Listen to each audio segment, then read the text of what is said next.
Una verdadera fiesta la que se vivió en Loma San Jerónimo, pues las familias de este barrio decidieron agasajar a los acróbatas del Cirque du Soleil y de paso cumplir su sueño.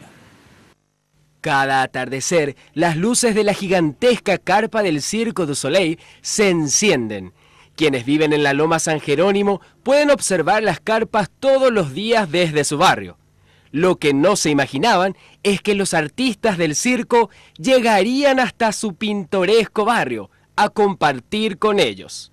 Para nosotros la verdad es un orgullo, una felicidad enorme porque visitan Loma San Jerónimo, ya que ahora vamos a volver a reactivar lo que es la parte turística y para nosotros sinceramente esto es una enorme felicidad que conozcan San Jerónimo.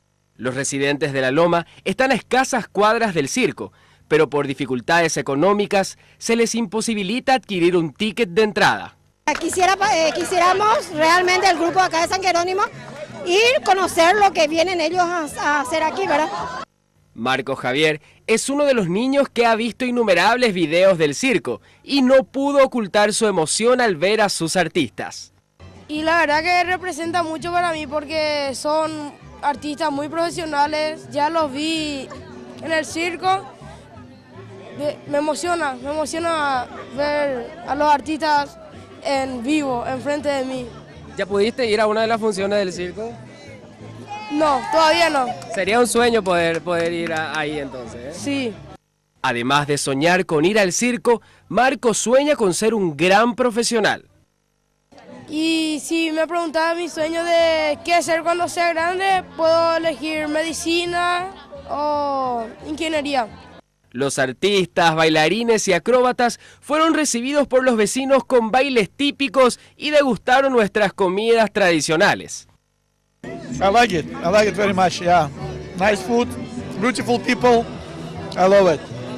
Aprovechando la visita, la Municipalidad de Asunción entregó un reconocimiento a los importantes artistas internacionales. I'm so amazed. I think everyone has goosebumps from the reception we've been getting here today. It's been really wonderful. Yes, we love Paraguay so far. Everyone's been so nice. It's been very welcoming, very warm, and look at this today. It's very, very, very touching for us. Yes. Estos acróbatas son muy buenos para hacer espectaculares piruetas en el circo, pero los desafiamos a que realicen la tradicional vuelta del Mbejú en una paila.